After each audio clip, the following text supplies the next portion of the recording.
What's going on, guys? King Shrats here, back in another video on the channel, and today we got sloppy joes. Kinda. You know, I always gotta put my own spin on things. So instead of using the normal sloppy joe sauce, you know, that manwich in the can, not really my thing. We use cheese instead. Are you surprised? If you're new to the channel, I love cheese and I eat it every which way I can. So I've got 10 sloppy kings, I guess we can call them, because they're not really sloppy joes. They're like Joe's cousin, King. I don't have a cousin named Joe. Doesn't really matter.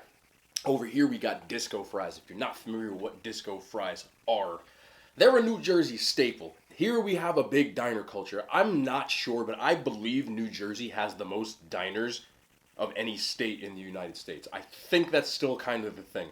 Maybe we got beat out, but I doubt it, because there's about 7 diners within a 2-mile radius of me, and no, I'm not exaggerating.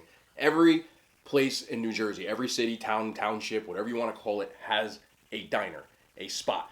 And disco fries are diner culture. What they are, let's see if I can get you nice, yeah. What they are fries with cheese, normally melted mozzarella for all of you non-East Coasters, Bergen Countyers, whatever you want to call us, with gravy. Fries with cheese and gravy. No, it is not poutine. I've gotten into many an argument with Canadians. It is similar. They're like cousins, kind of like sloppy joes and sloppy kings. But the main difference between the two is the gravy is made from a different base, and the cheese in Canada with poutine is made with cheese curds. We use mozzarella cheese, mozzarella, however you want to call it. I believe, if you want to go through a history lesson, the origin comes from New Jersey. People in the 70s, back when disco was popular, would come after the clubs and order fries with mozzarella and gravy, and they called them disco fries in honor of them. So you, man, in John Travolta's Saturday Night Live outfits, this one is for you because you are the GOAT. Disco fries are one of my favorite things in the world to make, and I had to make it myself, but of course, the macro fat-free version. It just works. You got the nice seasoned French fries. I use crinkles. Normally they use straight cuts. I've seen them done with steak fries. Doesn't really matter. And of course, that gravy makes nice and sop it up. Anybody who's been to Jersey, anybody from New Jersey, I know one of my Jersey people, you have had them, you love them, and to be perfectly honest, I do too. It makes no sense. Canadians to attest to it. Gravy and fries just goes. Gravy, fries, and cheese goes even more. And when I was in college, every time I would come home, one of the first things that I would do is stop by one of my favorite diners in North Jersey, Saddlebrook Diner, and get the disco fries. I wonder if I can find that picture. There's a picture of me in an Ed Hardy shirt. That's how long ago it was. Putting a disco fry into my mouth, and I'm like the happiest person in the world. Kind of like now when I'm eating. On the side, sloppy kings. Now, I top them with different things. Obviously, you've got the beef mixture. There are hidden vegetables. You can see some of them in there. Tomatoes, carrots, peas. And I used this, Mr. Mustard. Hot Mr. Mustard. This brings back memories. My dad used to make sandwich toppers using Mr. Mustard and Hellman's mayo. And I always had it as a kid on my turkey sandwiches. This one's for you, Dad. You don't watch my YouTube stuff, but I know you be on the gram too, so maybe I'll put this on the gram for you. And these over here, I saw this in the store. I just wanted to try them. Sandwich toppers. Very, very familiar with Italian hot beef. It's the same kind of idea. A little bit different, but it's hot chopped pepper. So like a pepper relish, not pickle, pepper relish. I don't know what it tastes like. I haven't tried it yet, but I topped 5 on 5 with each. Without further ado, I've got one with cheese already because I was taking a cringy thumbnail. You know, that whole YouTuber thing. So there it is in all this splendor with the cheese sauce, with the sloppy king. Oh, yeah, this is the first bite. It's just, I don't even know what's on which one. This could be mustard, this could be hot peppers, who knows?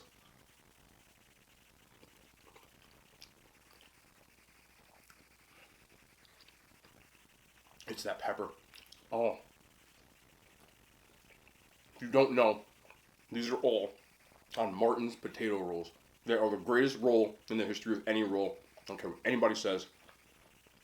Martin's potato buns are my thing. We have a famous, it was on Diners, Drive-Ins, and Dives, Food Network, and all kinds of other stations. Place that makes sliders is called White Manna. There are 2 in New Jersey. One in Jersey City, one in Hackensack. And they make these little sliders with like sauteed onions. And they do it on Martin's potato slider rolls. And it is like heaven. These rolls are so flavorful and so soft. You can honestly put anything inside of them. And I steam these. Keep them nice and soft. And they just go down smooth. Especially when you're dunking everything possible in cheese. Oh, man. And today for our drink, we actually went a little change up. Seltzer water. Vintage seltzer water. I'm a huge seltzer fan. Just a lemon lime. Most people do not like seltzer. I do. When I started getting more health conscious, I drank a lot more of them. And I don't know why, but I've always been a fan. I hope nobody has to go to the bathroom.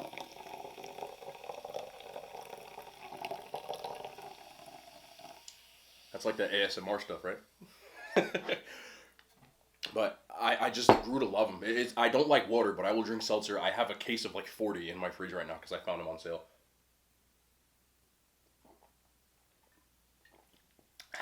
It's so refreshing.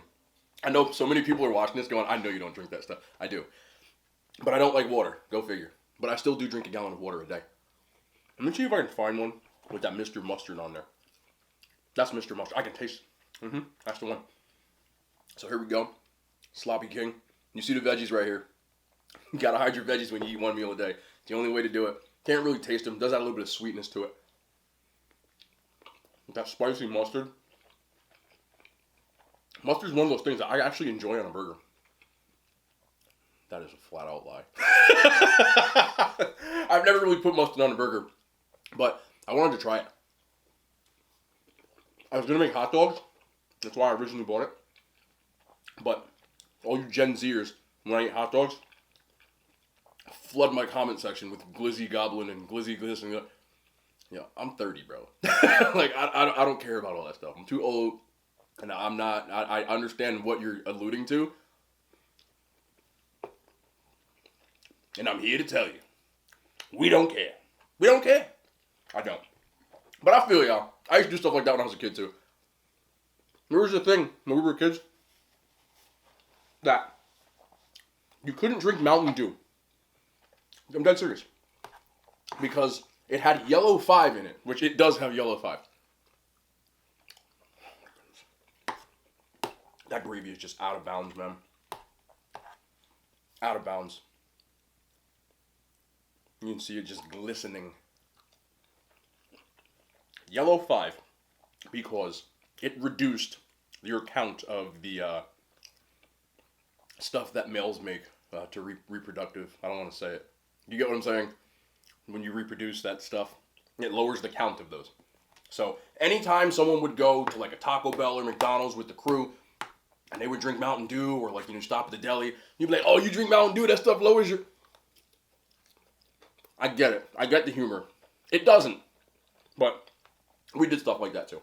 So, I'm not judging y'all. Every generation has their thing.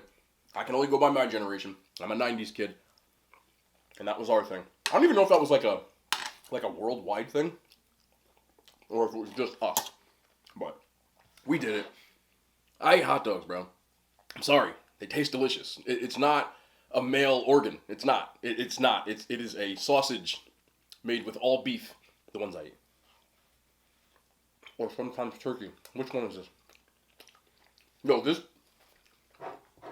stuff, man, if you find it, again, no ads here, no nothing. Fire. Hot peppers, like a hot pepper relish. And the reason I thought of it was obviously the Italian hot beef. You know that like Gardenelle they put on there? The pepper sauce, and just gave me that idea to put it on a burger, but I'm lazy. So I made Sloppy Kings instead. Oh my god, this is so good. The peppers, man. Wow. It's my first time trying it. Spicy. Vinegary. Oh man. This stuff's going on a lot more stuff. If you made like a turkey and cheese sandwich and used this with the mayo, made a mayo with it, that was my thing growing up. My dad was into cooking a lot too, and we watched Emerald Live back in the like early days of the Food Network. He was like their flagship show. Like every night, he had a live studio audience, which he cooked for. Emerald Lagasse, if you don't know what I'm talking about, very famous New Orleans Cajun type of chef. growing up was one of my biggest cooking influences, chef-wise. And me and my dad would watch the show all the time. And that's where I finally, I really got into cooking in the beginning. So he used to make these sandwiches from New Orleans. I forgot what they were called. Muffaletta, I believe they were called. Where it had, this olive relish on the top. And I hate olives. So I was like, yo, if we did it with hot peppers. But that's where I started really getting into cooking. Experimenting. Me and my dad, my dad bought an Emerald cookbook.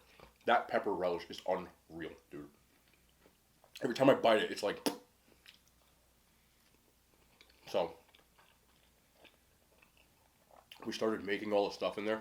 I learned how to make the simple stuff like a roux to make gumbo, which my dad burned the first 7 roux in the gumbo, and he wondered why they kept tasting like crap. Because he kept making a dark roux, which is way too dark. If you understand cooking, you get what I'm talking about. Basically, a roux is when you mix flour and some sort of fat, either butter or oil, to make a base for stews. And he screwed up the first 10 of them. And then, one day on a Saturday afternoon, we had all the ingredients left. Cheese me. And I decided to make my own gumbo. And it came out perfect. And the whole family ate it. And I was just a big satisfaction that I got from watching people like my food. So that was my first cutting my teeth into cooking. I was also a latchkey child. It's a popular term in the 90s and the 80s, where both of your parents worked. So after school, you were on your own. You had a key around your neck, a latchkey, get it? And when you got home, you had to make sure your homework was done, but you would make an after-school snack. So I started out making grilled peanut butter and jelly sandwiches, like a grilled cheese, but used PB&J instead. And then I started making tacos, breakfast tacos, burritos, which I put on the stove. Just little things. My mom used to crack jokes about me because I would get in the kitchen on a Saturday or Sunday and cook breakfast for the whole family. Or sometimes just me. And I would make obviously scrambled eggs, but I would make grits or biscuits I learned how to make from scratch when I was probably 13 years old. And I would watch them cook on holidays just to get ideas. And I really, really always enjoyed cooking. I never thought that it would mean anything, but when I got to college,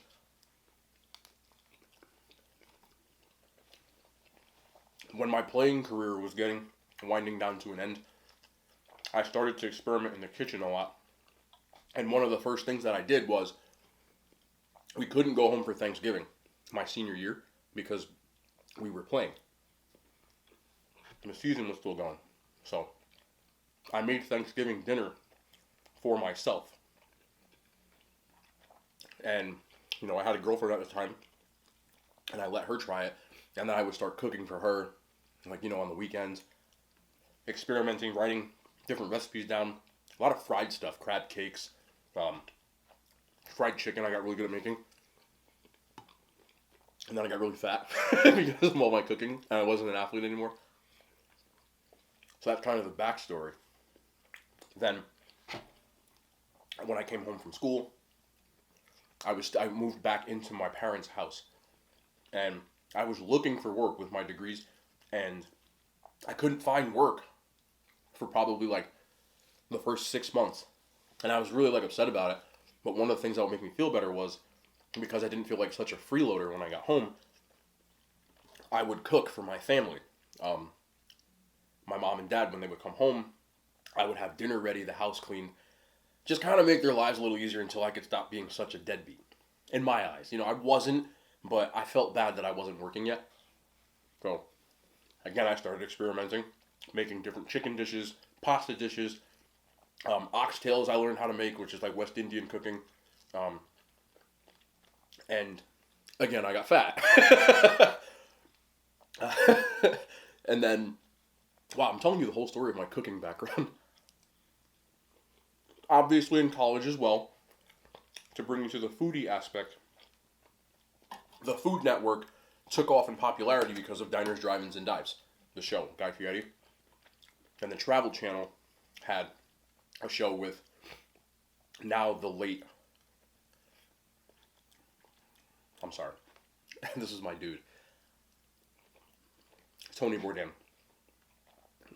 I fell in love with Tony Bourdain's show because he had an edge to him that most stereotypical chefs didn't have. He wasn't by the book.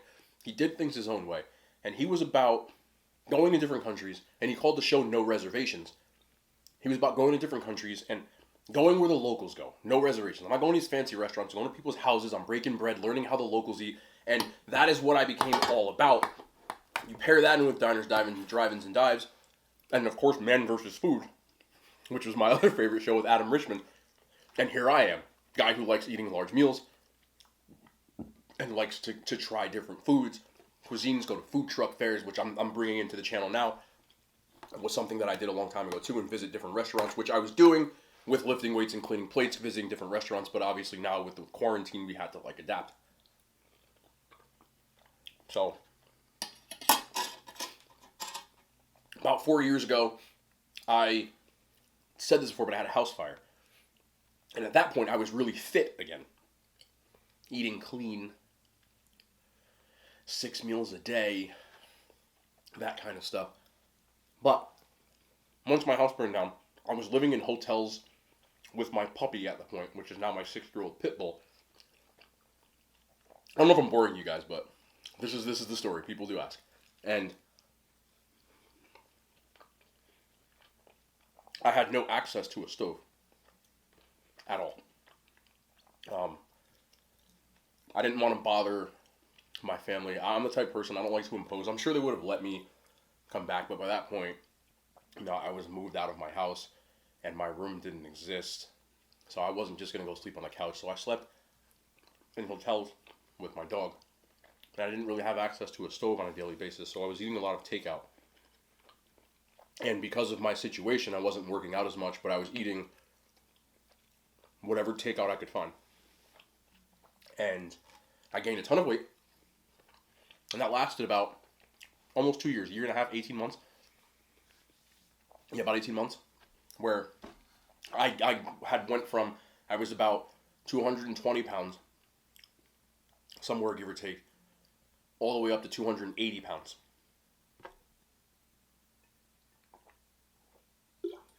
So, I decided to do something about that, change my exercise, change my workout regimen. Now, I had already been fasting for 10 years, what you see now, 1 meal a day. But what I was doing was eating 2 meals and I never counted calories. But I always fasted, even when I played college football. I wouldn't eat before games. I wouldn't eat before workouts. I wouldn't eat before practice because I didn't like the feeling of being full and playing. So, what started as me doing it because of convenience, because I didn't like it, after practice, after games, or the night before a game, I would have a really large meal to compensate. But I wasn't counting calories. If I had to estimate, I was probably eating 6,000 calories in a sitting, but crap food. Anything. Hot dogs, hamburgers, pizza, whatever. But I got away with it. So, when I got home, I had started to get into counting macros, and those types of things. But then I just incorporated that, and I had heard about a thing called the warrior diet, which is the 1 meal a day thing. And there was a couple of mutual acquaintances that I knew that were actually doing something like that. My best friend was doing 1 meal a day, but eating crap.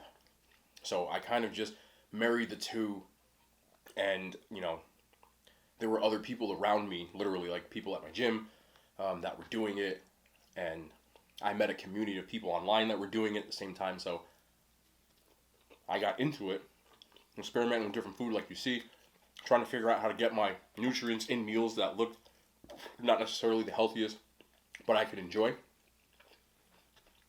And I started posting them on my Instagram, just kind of like a blog. This is what I ate tonight. And I would show my food, and people were like, "What the hell is this?" And one day, I made the most BS pasta meal I ever made. About a year into it. At that point, I was going crazy with the I'm editing videos and snippets, and that video got like 300,000 views, and my account kind of gained traction, and it turned into a little bit of like a thing. And then the live streaming came, and this is how the diet came to be. This is how this came to be. And then once I got down to my goal weight,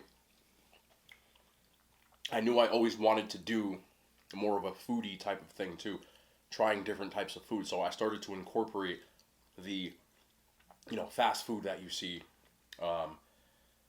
and the restaurants and the food truck stuff that I wasn't doing when I was trying to cut weight. Now that I'm not, and I'm where I want to be at maintenance, I've been here for about 2 or 3 years, the same weight.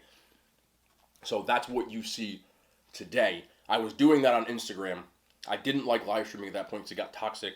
So I ended up saying, okay, I said it on a story, an Instagram story. So if this post gets 5,000 likes, I'll do a mukbang once or twice a week. Of course, the post got like 12,000 likes. So I said I'd do it. I posted a few. People seemed to enjoy it. So I said, okay, I'm just going to do this every night. And here I am. This is what you see today. I just told you the story of how I started cooking, how I started my diet, what I did, how I got to this point, and what's changed from the beginning, which was I was just eating meals like this, to now I'm doing more content-based stuff that I didn't get to do back then that I always wanted to do. Back then it was just eating like this every day. Occasionally I would have takeout.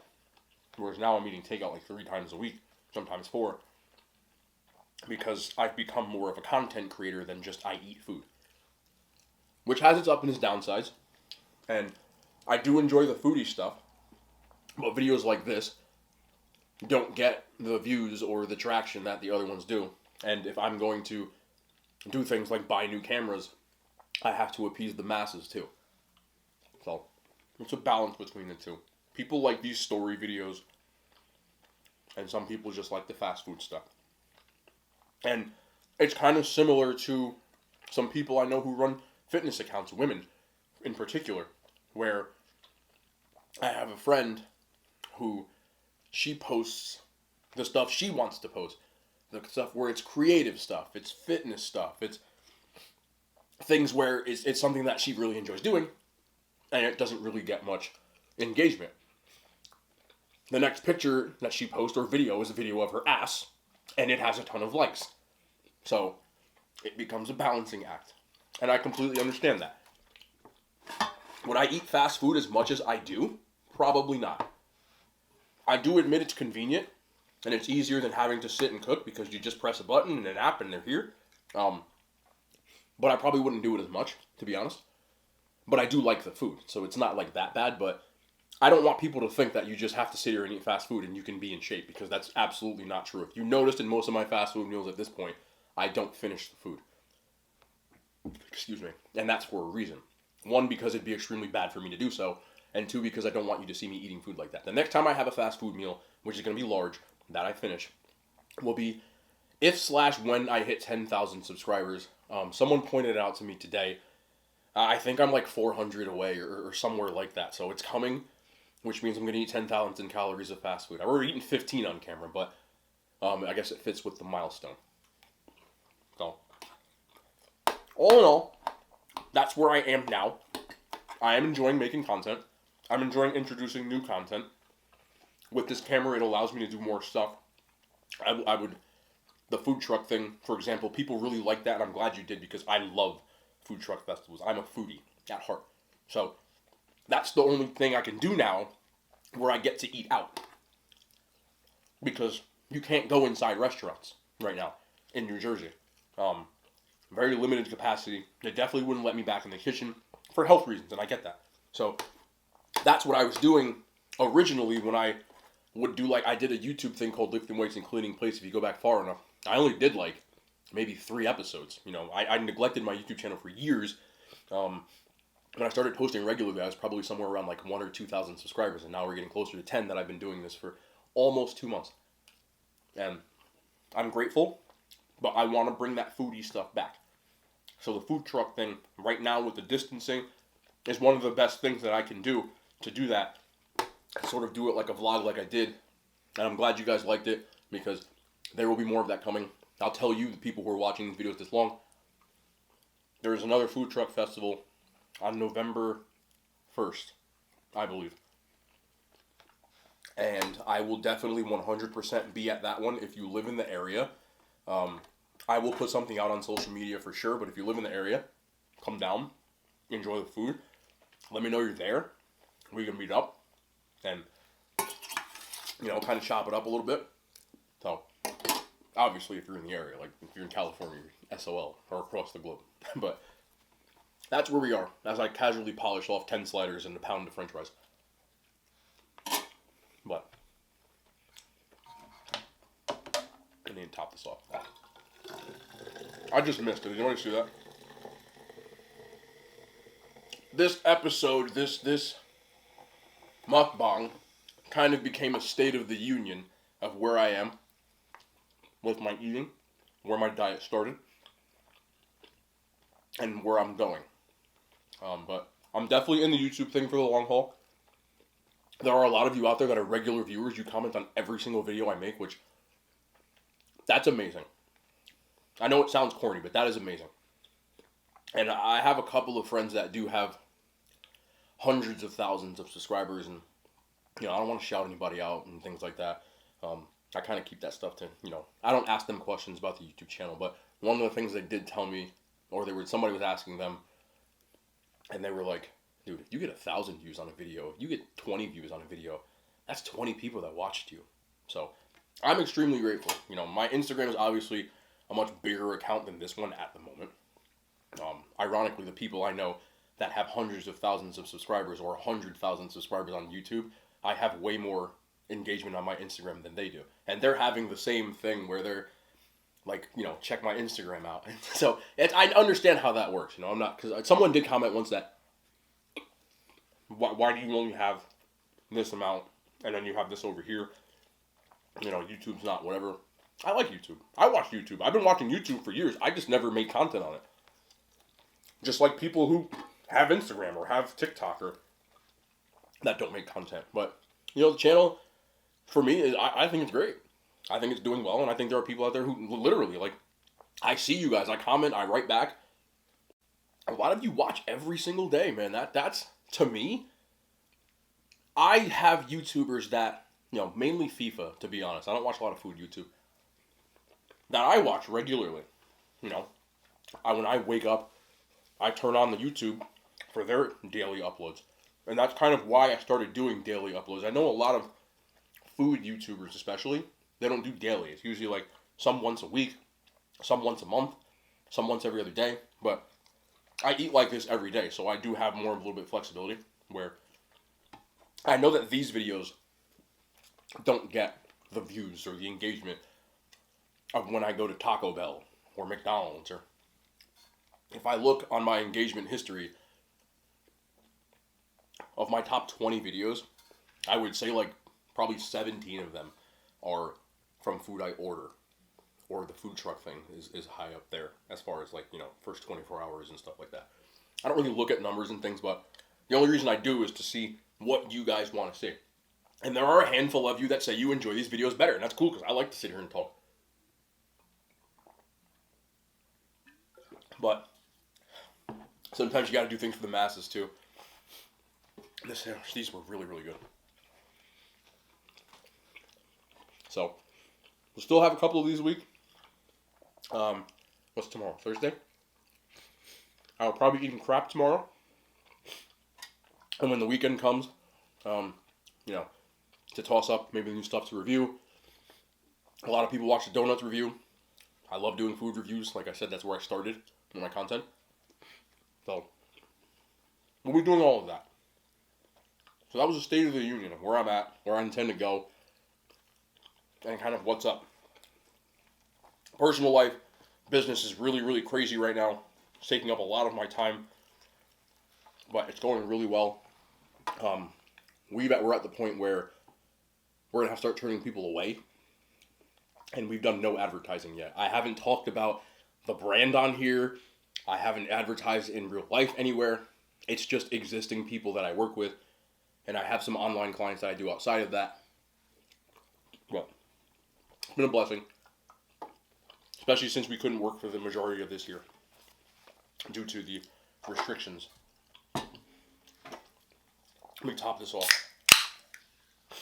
So, this year kind of sucked for everybody, and we're not out of the woods yet, but, you know, continue to stay the course, talking to anybody who's watching this, whether you're in school or you're in work, family, all of those things. It's been a crap year for most of us, so I'm sorry. I don't know why, but sometimes when I talk too much, I get nasally. And it's because my voice, I changed. My voice changed over the years. Watch my old videos and listen to how different I sound. Came out of nowhere. I don't know how I did it. Oh, yeah. Seltzer water is the goat. You guys are the goats. Excuse me. Bubbles. Ah. But that is the update. That is the State of the Union. That is where I am. Thank you guys for watching. Tomorrow we'll be back to some crap. I've got some things I already have written down on my chalkboard of places that I'm going to visit, suggestions from you guys. Excuse me again, the bubbles. And some original stuff that local businesses, which I want to do a lot more of the local stuff instead of just the franchises, because I support local businesses as a person who runs a small business in real life. Of course, I want to help them out too. So I've been reaching out to them and reaching out to me. And we're going to try to do some stuff, and we'll go from there. But it is right now, I swear to you, 3:27 a.m. And I have my first, I got to be up again about 9 a.m. I'm really tired. I've been working really hard for these past 2 months, but I come alive when the grind starts. So I've been grinding this, and I'm going to grind a real life job, and hopefully in a couple of years, we'll have an even better camera and an even better studio and a bigger room. Be like, yo, remember these videos? Y'all were some goats. The OGs. So thank you for watching. We will be back tomorrow. More content. I love y'all. The hand signs, they made it to YouTube.